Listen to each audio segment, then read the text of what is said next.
Hi everyone, welcome back to my channel. इस video में हम पढ़ने वाले हैं जियोमॉर्फोलॉजी का चैप्टर वेदरिंग का part number 3। Okay, part first and second हमने पढ़ लिया है। लिंक डिस्क्रिप्शन बॉक्स में गिवन है, आप जा करके चेक कर सकते हो। आपको सारी चीज़ें वहाँ पे मिल जाएंगी और नोट्स के लिए भी दिया हुआ है लिंक, तो आप जा करके डिस्क्रिप्शन बॉक्स ज़रूर चेक कर लेना। ठीक है, तो आज का जो टॉपिक है हमारा ये वेदरिंग वाले चैप्टर का, वह है सॉइल फॉर्मेशन। ओके, तो चलिए देखते हैं कि क्या है हमारा ये। Soil is a natural body developed by natural forces acting on natural materials। अब देखो, पहले तो सॉइल फॉर्मेशन पढ़ रहे हैं, तो सॉइल फॉर्मेशन मतलब समझ में आ रहा है कि सॉइल किस तरह से हमारा बनेगा, वो सारी चीज़ें हम देखेंगे।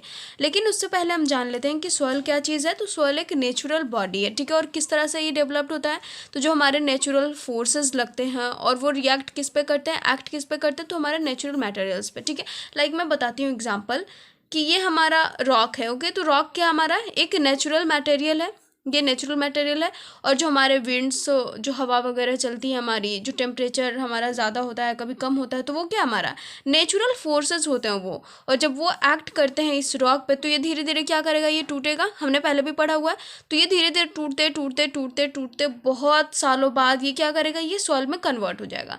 ओके, तो ये चीज़ें थी। और ये जो लाइन है वो किन्ने बोली है, किन्ने लिखी है, तो है जोफी एंड मार्बट। ओके, यहाँ तक क्लियर हो गया सबका। आगे बढ़ते हैं। Soil is a mixture of organic matter, minerals, gases, liquids and organism that together support life. अब देखो, यहाँ पे एक चीज़ और है, एक हमारे पास डिफिनेशन और है कि सॉइल क्या है। तो organic matter, minerals, gases, liquids और जितने भी ऑर्गेनिज्म होते हैं जो कि एक लाइफ को सपोर्ट कर सकते हैं, ठीक है। सॉइल हमें क्या करता है, हमारी लाइफ को सपोर्ट करता है। बिना सॉइल के हम सर्वाइव कर सकते हैं? नहीं कर सकते हैं, क्योंकि हमें जो चीज़ें चाहिए वो हमें सॉइल से मिलती है, ठीक है। तो ये क्या करता है, हमारा सॉइल में ऐसी चीज़ों का मिक्सचर होता है जो एक लाइफ को सपोर्ट करता है, ठीक है। क्लियर हो गया सबका। आगे बढ़ते हैं हम। आगे हमारे पास है, in general sense only fertile land is called soil, but in technical sense it is a mixture of fine particles laid on upper layer of the surface which continues to develop through denudation process by cutting from parent rock। अब देखो, general sense में ऐसे आम बात में हम कहें, ठीक है, तो क्या होता है, जो फर्टाइल लैंड होते हैं, जो उपजाऊ भूमि होते हैं, हम उसे सॉइल कहते हैं, ठीक है।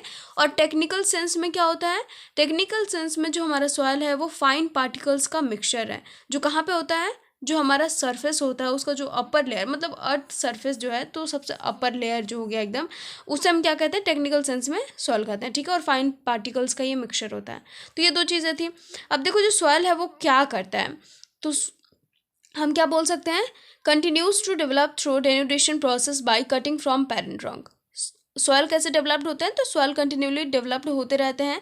और किसकी वजह से, तो जो पेरेंट्स रॉक है, डेनुडेशन का प्रोसेस जो होता है, टूटने फूटने का जो प्रोसेस होता है, वो जब पेरेंट रॉक में होते रहता है, तो पेरेंट रॉक वैसे ही टूट टूट करके बहुत सालों बाद सॉइल में कन्वर्ट होते रहते हैं। ओके, तो ये हो गया। उसके बाद क्या है, soil have continuous influence of solar energy and specific climate. जो सॉइल है उस पर बहुत सारे प्रभाव पड़ते रहते हैं सोलर एनर्जी का, और जो क्लाइमेट होता है उन सब का, ठीक है।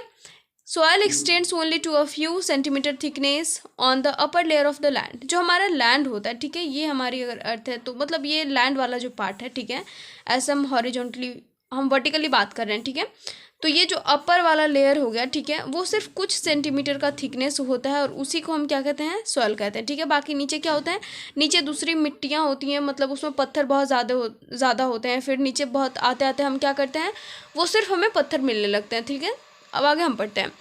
आगे हमारे पास है, develops and changes through physiochemical and biological activities. ये जो सॉइल होता है वो डेवलप कैसे करते हैं, चेंज कैसे करते हैं, तो जो फिजियोकेमिकल प्रोसेस होता है हमारा, ठीक है, और बायोलॉजिकल एक्टिविटीज़ जो होती हैं उनकी वजह से ये डेवलप भी करते हैं और उनमें चेंजेस भी आते रहते हैं। क्लियर हो गया सबका। आगे बढ़ते हैं। Each type of soil has its own capabilities, characteristic, deficiency and problems। आपको ये चीज़ जानना बहुत ज़्यादा ज़रूरी है कि जो सॉइल्स होते हैं वो डिफरेंट टाइप्स के होते हैं डिफरेंट जगहों पे, ठीक है। अलग अलग जगहों पे अलग अलग टाइप्स ऑफ सॉइल्स पाए जाते हैं। उनके पास उनकी अपनी अलग क्या होती है, कैपेबिलिटी होती है, कैरेक्टरिस्टिक होती है, डिफिशियंसीज होती हैं, और तो और उनके अलग अलग प्रॉब्लम्स भी होते हैं, ठीक है। समझ में एक चीज़ आ रही है हमें कि सारे जगहों के सॉइल एक जैसे नहीं होते हैं, और उनमें जो चीज़ें पाई जाती हैं वो सभी एक जैसी नहीं होती हैं। सब में क्या होता है, सब अलग अलग होते हैं एक दूसरे से, ठीक है, समझ में आ गया सबको? आगे पढ़ेंगे हम। The major part of soil is made up of minerals. अब एक चीज और याद रखनी है कि जो मिनरल्स है उसका मेजर पार्ट किस चीज का बना हुआ है? मिनरल्स का बना हुआ है। ओके, आगे हमारे पास है जो फॉर्म्स हमें पढ़ने हैं, ठीक है, जिस तरह के सॉइल्स हमें फाउंड मिलते हैं उस चीज़ का बात करेंगे हम। In this all 3 forms of components are found. 3 forms of components हमारे पाए गए हैं, ठीक है। 3 फॉर्म्स में जैसे सॉलिड सब्सटेंसेस हो गया, फिर लिक्विड सब्सटेंसेस और गैसेस सब्सटेंसेस, ठीक है, वो चीज़ें हम देखेंगे। सॉलिड में आगे हमारा बोथ इनऑर्गेनिक और ऑर्गेनिक। ऑर्गेनिक और इनऑर्गेनिक में कौन चीज़ें आएंगी वो देख लो। ऑर्गेनिक में आ गया include parts of plants, organism, rotten wood, decompose organic matter and insoluble parts of organism. Inorganic में include fine and coarse particles obtained from physical weathering of solid rocks and pebbles and sands. ठीक है, ये जो solid substances है वो किस चीज़ में help कर रहे हैं? ये हमारे soil formation में हेल्प करने वाले हैं, ठीक है, सॉलिड सब्सटेंसेस। अब सॉलिड में आते हैं इनऑर्गेनिक और ऑर्गेनिक दोनों। इनऑर्गेनिक में कौन सी चीज़ें हमारी आती हैं? तो जो हमारे पार्टिकल्स होते हैं जो बनते हैं किस चीज़ से? जो सॉलिड रॉक्स होते हैं उनसे बने हुए जो छोटे छोटे पार्टिकल्स होते हैं वो आते हैं हमारे इनऑर्गेनिक में। और जो सॉइल हमारा बनता है किस चीज़ से? प्लांट्स वगैरह के, और जो हमारे छोटे मोटे कीड़े मकोड़े होते हैं उनके सड़ने गलने से जो बनता है वो क्या हो गया? वो हमारे हो गए ऑर्गेनिक एलिमेंट्स जो सॉइल फॉर्मेशन में हेल्प करते हैं, ठीक है। Living plants and animals also help in the formation of soil and giving it a special shape by their physical and chemical activities. यहाँ तक कि हमारे यहाँ तो अभी बात हो रही थी कि जो हमारे प्लांट्स जो मतलब टूट कर गिर जाते हैं, पेड़ जो गिर जाते हैं, जो सड़ गल जाते हैं, उनसे बन रहा है वो ऑर्गेनिक एलिमेंट्स है। लेकिन उसके अलावा जो हमारे प्लांट्स और एनिमल्स जो जीवित होते हैं, ठीक है, लिविंग, वो भी क्या करते हैं? फॉर्मेशन ऑफ सॉइल में हमारी काफ़ी हेल्प करते हैं। और जो फिजिकल और केमिकल एक्टिविटीज़ होती हैं उनकी हेल्प से उसका जो सॉइल होता है उसका एक स्पेशल टाइप फॉर्म करते हैं, ठीक है, स्पेशल शेप फॉर्म करते हैं। आगे बढ़ेंगे हम, तो आगे हमारा आता है लिक्विड सब्सटेंसेस। लिक्विड सब्सटेंसेस में कौन चीज़ें हैं जो सॉइल फॉर्मेशन में हेल्प करती हैं? इंक्लूड्स ऑर्डिनरी वाटर या फिर नॉर्मल वाटर हम बोल सकते हैं, and chemical water with minerals and salts. देखो जो सॉइल फॉर्मेशन है उसमें ना हमारा जो एक नॉर्मल वाटर और एक जो केमिकल वाटर होता है जिसमें बहुत सारे केमिकल्स मिक्सड होते हैं दोनों ही हेल्प करते हैं। Specially affects their capacity and fertility in the development and formation of soils on the ground and underground. जो अंडरग्राउंड और ग्राउंड दोनों का जो सॉइल्स होता है दोनों में ही ये हेल्प करते हैं। और ये जो वाटर है जिसमें कि केमिकल्स वगैरह होते हैं, तो अब केमिकल रिएक्ट करेगा सॉइल के साथ तो उसका जो चीज़ होगा, मतलब अगर एक नॉर्मल सॉइल है, ठीक है, तो अगर उसमें केमिकल रिएक्ट कर रहा है तो कुछ ना कुछ उसमें चेंजिंग आएगी आएगी। तो ये क्या करते हैं कि स्पेशल इफेक्ट डालते हैं, ठीक है, उसकी कैपेसिटी पे, उसकी फर्टिलिटी पे, ये हमारे वाटर्स। ओके, नेक्स्ट हमारा है गैसियस सब्सटेंसेस। ये किस तरह से हेल्प करते हैं भाई सॉइल फॉर्मेशन में? तो this substances are obtained from the decomposition and dissolution of rocks and from the atmosphere. Gaseous substances हमें कहाँ से मिलेंगे? तो हवाओं से मिलेंगे। और फिर जो हमारा केमिकल रिएक्शन होगा, जो रॉक्स हैं उनके साथ अगर केमिकल रिएक्शन होगा, डिकम्पोजिशन होगा, तो उससे भी क्या करेंगे? बहुत सारे गैसियस सब्सटेंसेस ऑब्टेन्ड होंगे। Gas and vapour are found in fine pores as an integral part of every type of soil. ठीक है, गैस एंड वेपर्स जो छोटे छोटे पोर्स होते हैं उनमें पाए जाते हैं सॉइल्स के, और each and every type of soil में ये पाए जाते हैं। क्लियर हो गया यहाँ तक सबका कि सॉलिड, लिक्विड और गैसियस सब्सटेंसेस किस तरह से सॉइल फॉर्मेशन में हेल्प करते हैं। ठीक है, नेक्स्ट है हमारा फैक्टर्स अफेक्टिंग सॉइल फॉर्मेशन। जो सॉइल फॉर्मेशन को अफेक्ट करने वाले फैक्टर्स हैं उनमें क्या क्या चीज़ें आती हैं? तो पहला देखो एंसेस्ट्रल रॉक्स, जो हमारे पैतृक चट्टानें होती हैं। कहने का मतलब जो सबसे पुरानी चट्टान है जो टूट करके आगे जा करके सॉइल बनेगी उसकी बात हो रही है। ठीक है, तो पैतृक चट्टानें, nature of surface, time cycle, developed biological form और क्लाइमेट। ठीक है, ये सारी चीज़ें हमारी हेल्प करती हैं, ओके, अफेक्ट करती हैं सॉइल फॉर्मेशन में। अब किस तरह से अफेक्ट करेंगी वो चीज़ें हम देख लेते हैं। तो सबसे पहले देखेंगे एंसेस्ट्रल रॉक्स, जो पुरानी चट्टान हो गई उसकी बात हो रही है। ये क्या है?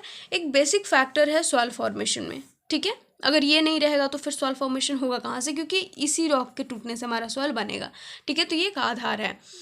The fragmentation and decomposition of the type of ancestral rocks of the area will lead to the formation of coarse and fine particles and the basic form of soil. जो टूटता है हमारा चट्टान, ठीक है, धीरे धीरे होकर के वो टूटेगा।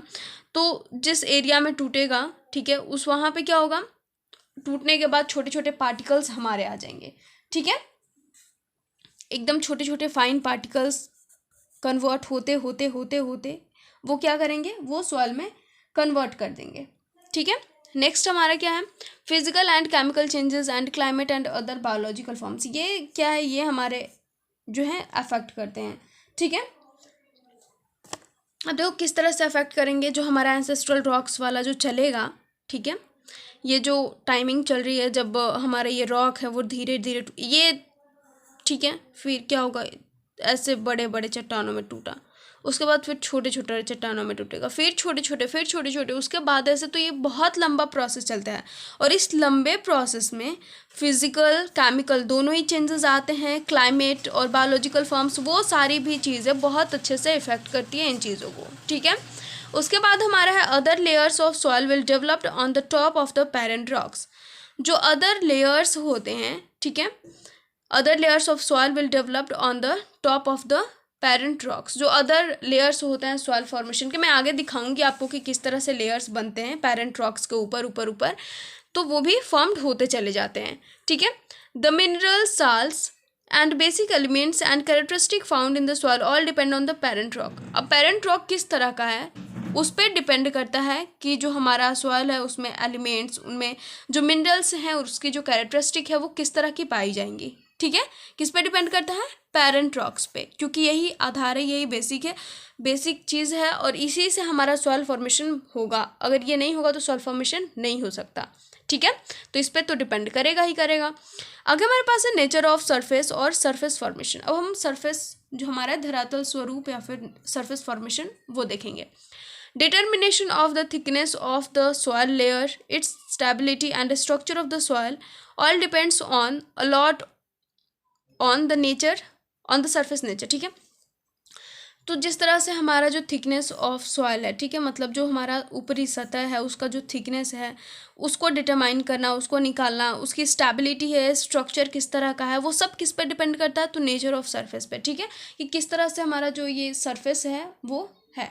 कभी कभी ऐसा होता है ना कि हमारी जो मतलब हमारा जो जगह होता है ये अगर इस तरह से बन जाएगा, ठीक है, तो यहाँ का जो सॉइल फॉर्मेशन होगा, तो सॉइल फॉर्मेशन के बाद जो चीज़ें हमारी फिजिकल रिएक्शन अगर होगा, मतलब फिजिकल एक्शंस, फिजिकल फोर्सेस की वजह से जो भी एक्शंस होंगे उसकी वजह से ये जो चीज़ें हैं वो टूट करके इधर आती हैं, ठीक है, इधर आ करके ऐसे हो जाएंगी। अगर प्लेन सरफेस है तो प्लेन सरफेस पे तो ऐसे उतनी खिसकेंगे नहीं, तो यहाँ पे एक अच्छा होगा। तो ये किस पे डिपेंड कर रहा है, तो सरफेस पे डिपेंड कर रहा है, ठीक है, सरफेस के नेचर पे डिपेंड कर रहा है। ओके, आगे हम पढ़ेंगे।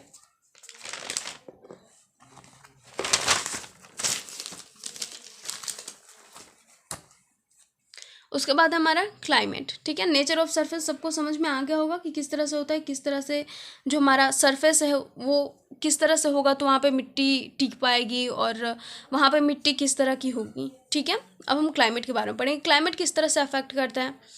तो क्लाइमेट देखो भाई अफेक्ट करेगा बहुत ज़्यादा। The contribution of climate is most important determining the exact form of soil. किस तरह का सॉइल है वो फाइंड आउट करने के लिए, डिटरमाइन करने के लिए ये बहुत इंपॉर्टेंट है, ठीक है। कौन, climate. The type of soil, it's fertility, structure and its capacity all depends on climate. उसकी फर्टिलिटी, स्ट्रक्चर, कैपेसिटी, जिस तरह से हमारा किस पर डिपेंड कर रहा था, जो हमारा एंसेस्ट्रल रॉक था उस पर डिपेंड कर रहा था, वैसे ही क्लाइमेट पे भी ये सारी चीज़ें डिपेंड करती हैं, ठीक है। The amount of organic matter in the soil also indirectly depends on the climate. जो ऑर्गेनिक मैटर्स हैं उनके अमाउंट्स भी इनडायरेक्टली किस पर डिपेंड करते हैं, क्लाइमेट पे डिपेंड करते हैं, ठीक है।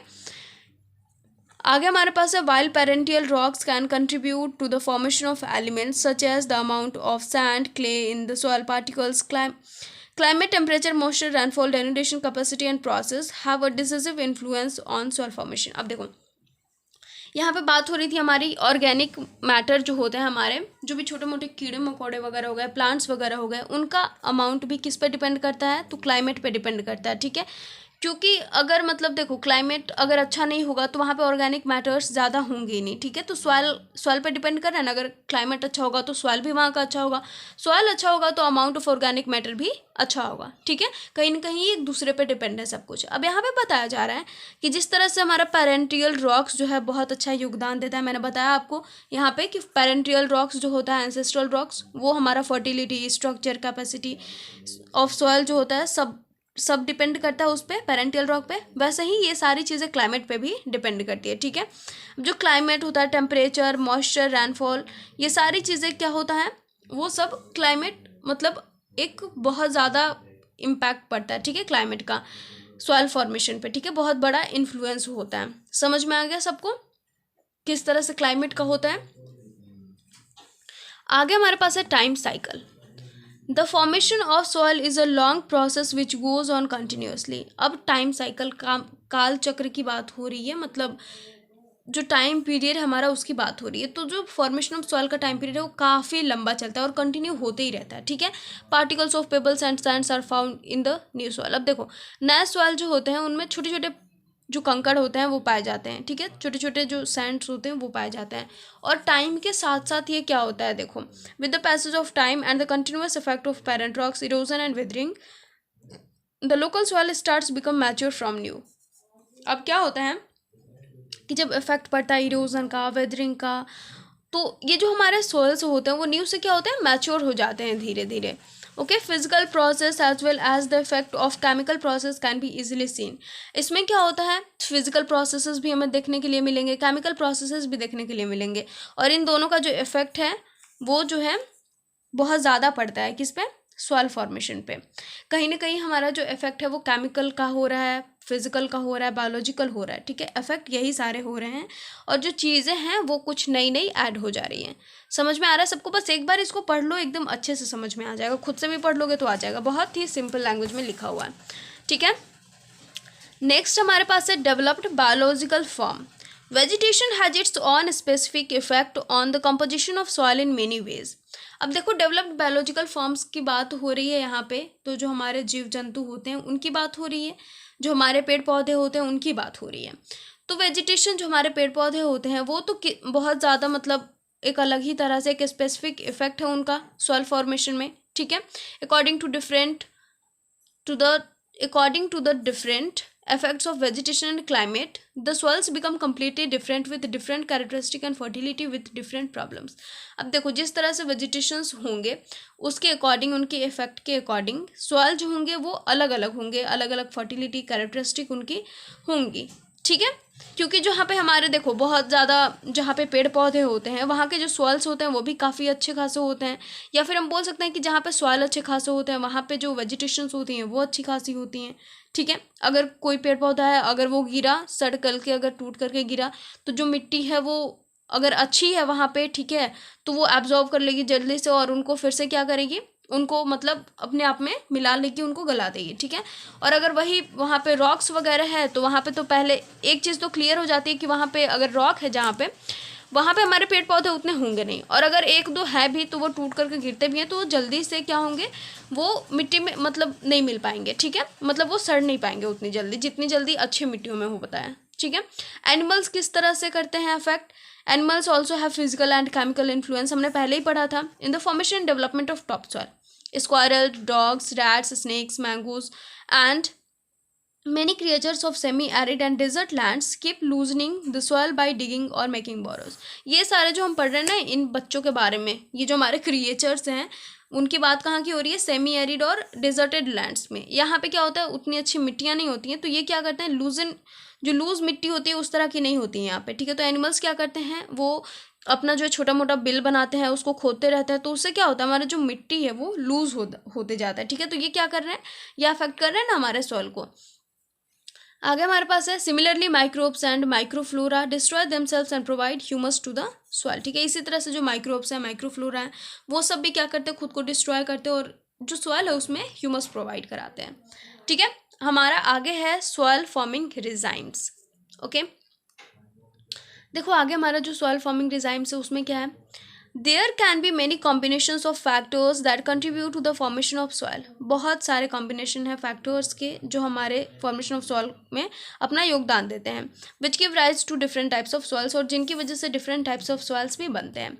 On the basis of main properties, अब यहाँ पे मेन प्रॉपर्टीज़ की बात हो रही है। मेन प्रॉपर्टीज़ के बेसिस पे हमारा जो लार्ज ग्रुप है, ठीक है, लार्ज ग्रुप में डिवाइड हुआ है soil, which are directly related to condition of soil formation, जो कि डायरेक्टली किससे रिलेटेड है, कंडीशन ऑफ सॉइल फॉर्मेशन से रिलेटेड है, ठीक है।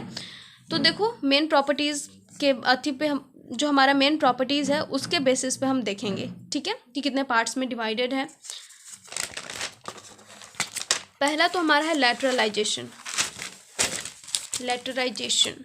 ठीक है। इसमें क्या होता है, इन ह्यूमिड पार्ट्स, याद रखना है ये ह्यूमिड पार्ट्स में होता है, ऑफ द सब ट्रॉपिकल और tropical regions, soil formed by this process. इस प्रोसेस के थ्रू, लैटराइजेशन प्रोसेस के थ्रू कहाँ पे जो हमारे सोयल हैं वो बनते हैं, तो ट्रॉपिकल और सब ट्रॉपिकल रीजन के ह्यूमिड पार्ट में, याद रखना है हमें, ठीक है। Due to high temperature the fusion and decomposition of rocks occur rapidly.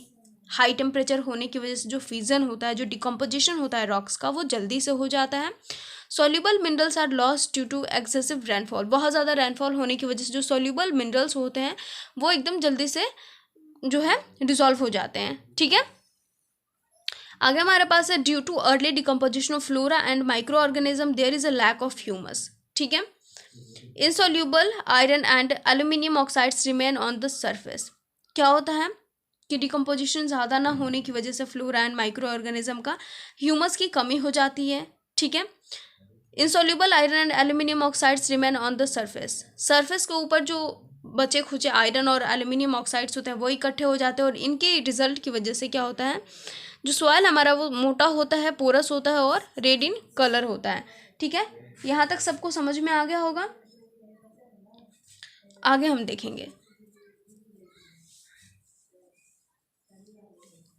देखो सॉरी यहाँ पे हमारी थोड़ी सी गलती हो गई होगी।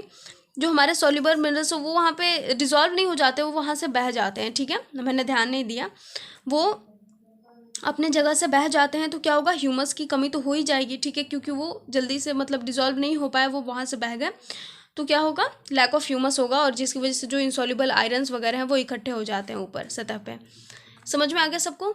आगे हम देखेंगे podzolisation. Podzol is a Russian word meaning ash coloured. Ash colour जो राख का कलर होता है उस कलर का यहाँ पे बताया जा रहा है। पोडोजोल एक रसियन वर्ड है जिसका मीनिंग होता है ऐश कलर्ड, ठीक है। In the humid parts of temperate region where summers are short but cool and winters are long and harsh, soil is formed by this process. इस प्रोसेस के थ्रू कहाँ पे जो है हमारा सॉइल फॉर्मेशन होता है, तो हमें समझ में आ रहा है जो टेम्परेट रीजन्स होते हैं वहाँ पे होता है, ठीक है। और यहाँ पे जो बात हो रही है कि जो समर होता है वो किस तरह का होता है, छोटा होता है, और क्या होता है, कूल होता है, ठीक है। मतलब उतनी ज़्यादा गर्मी नहीं होती है, वो कूल होता है, गर्मी का दिन भी कम होता है, कूल होता है, ठीक है। और उसके अलावा क्या होता है, जो हमारा विंटर रीजन है वो क्या होता है, वो लॉन्ग होता है और हार्श होता है। और वहाँ पे क्या होती है, सॉइल फॉर्मेशन होती है, किस प्रोसेस के थ्रू, पोडोजोलाइजेशन। समझ में आ गया। याद रखना है टेम्परेट रीजन का ह्यूमिड पार्ट, जहाँ पे समर जो शॉर्ट और कूल होते हैं और विंटर क्या होते हैं, लॉन्ग एंड हार्श होते हैं, वहाँ पे सॉइल इस प्रोसेस के थ्रू फॉर्म होते हैं। The disintegration of the leaves of angular trees, बोल सकते हैं conical trees, spread there occurs quickly. This leads to the formation of acids which along with rainwater go into the lower levels of the soil. अब क्या होता है, disintegration होता है leaves का, ठीक है। कौन से लीव्स का, तो जो वहाँ पे ट्रीज होते हैं बहुत सारे एंगुलर शेप वाले ट्रीज, उनके लीव्स का डिसइंटीग्रेशन होता है, और इसकी वजह से क्या होता है, एसिड्स फॉर्म होते हैं, और रेन वाटर के साथ वो एसिड्स नीचे चले जाते हैं ज़मीन में, ठीक है, सॉइल से होते हुए। Due to which soluble minerals and compounds of iron aluminium get precipitated from the top of the surface. अब क्या होगा, सरफेस ऑफ द सॉइल, इसकी वजह से जो सॉल्युबल मिनरल्स होते हैं और जो कंपाउंड्स होते हैं आयरन और एल्यूमिनियम के, जो लेटराइजेशन में हमारे नहीं हो पाए थे, वो इकट्ठे हो जा रहे थे ज़मीन पे, वो क्या होता है, प्रेसिपिटेट हो जाते हैं इस वाले में, ठीक है, इस प्रोसेस में। The remaining silica on the surface is ash like in colour, और जो बच जाता है सिलिका वो किस कलर का बच जाता है, ऐश लाइक कलर का, ठीक है। पोडोजोल सॉइल्स आर क्वाइट एसिडिक, ये क्या होता है, थोड़ा एसिडिक होता है। अब उसके बाद हमारा calcification. This process is important in the mid-latitude steppe and tropical semi-arid climate parts where there is more evaporation than rainfall. ये कहाँ पे होता है? जो हमारा मिड लैटिट्यूड है, ठीक है, वहाँ पे होता है. ओके, आगे हमारे पास है ट्रॉपिकल और सेमी ट्रॉपिकल एरिड वाले जो पार्ट्स होते हैं, tropical semi arid climate parts, वहाँ पे होता है. ठीक है, और एक चीज़ हमें याद रखनी है, जो वो क्या है, तो इन जगहों पे क्या होता है, जो रेनफॉल होता है उससे कहीं अधिक इवापोरेशन की क्रिया हो जाती है. ठीक है, आगे हमारे पास है due to low rainfall in this areas basic and soluble minerals are not dissolved so they accumulate on the surface among this calcium carbonate is main one. अब देखो, लो रेनफॉल होने की वजह से यहाँ पे बताया जा रहा है कि रेनफॉल क्या होता है, लो होता है और इवापोरेशन ज़्यादा हो जाता है.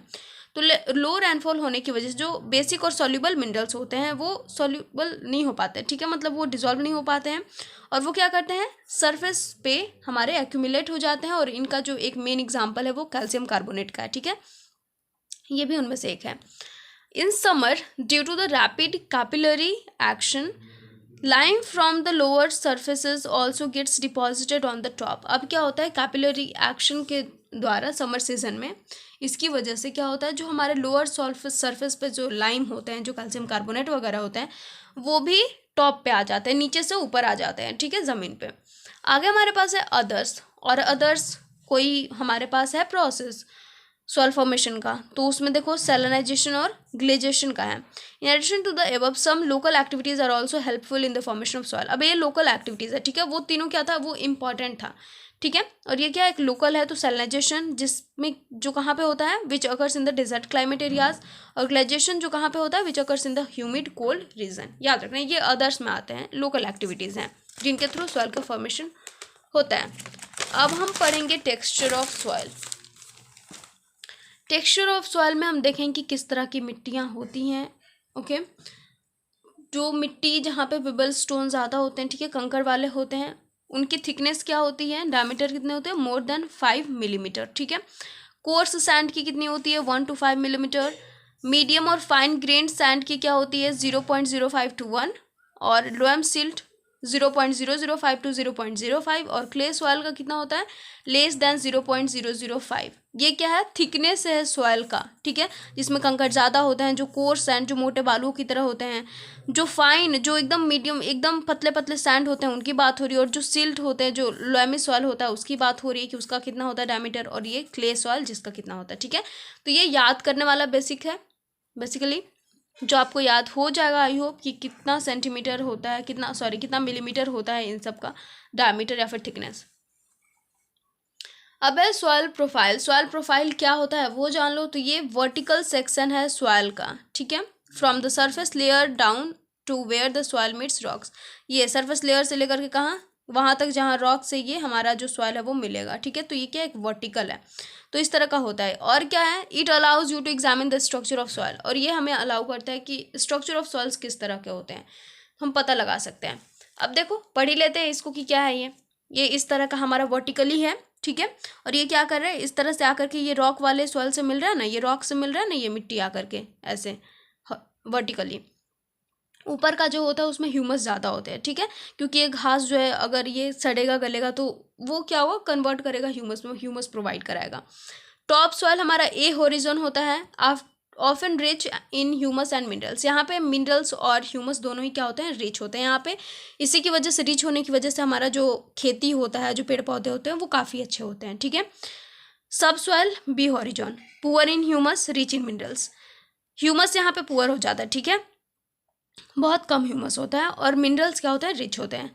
वेदर्ड रॉक्स फ्रैगमेंट्स सी हॉरिजॉन है ये हमारा. ठीक है, रॉक्स अभी टूटे ही हैं जस्ट. यहाँ पे कोई भी प्लांट्स या फिर कोई भी एनिमल्स सर्वाइव करने का कोई मतलब संभावना ही नहीं. ठीक है, उसके बाद नीचे सबसे आता है हमारा बेड रॉक, या फिर बोल सकते हैं पेरेंट रॉक, जो जिसके टूटने की वजह से हमारा ये टूटता है. ठीक है, मतलब देखो मैंने जो पढ़ा था ना, हमने जो पहले पढ़ा था कि पेरेंट रॉक्स टूटने की वजह से हमारा सॉइल का फॉर्मेशन होता है, तो वो भी हम इसमें देख सकते हैं कि हमारा पेरेंट रॉक है, उसके बाद ये टूटा तो ऐसा हुआ. ठीक है, इसके कुछ पार्ट्स रह ही गए रॉक्स के, फिर वो टूटा तो फिर छोटे छोटे रॉक्स के पार्ट रह गए, फिर वो टूटा तो धीरे धीरे होते होते ये हमारा बहुत अच्छा सा सॉइल का फॉर्मेशन हो गया. ठीक है, तो ये सबको समझ में आ गया कि किस तरह से होता है.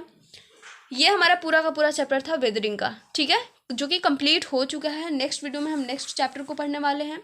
तो अगर अच्छी लगी ये वीडियो तो please don't forget to like, comment, share and subscribe. और कमेंट सेक्शन में ज़रूर बताना कि कहीं कोई ऐसा टॉपिक रह गया है या फिर कहीं पे नहीं समझ में आया हो, ठीक है, ओके, तो वो बता देना मुझे। मिलते हैं नेक्स्ट वीडियो में।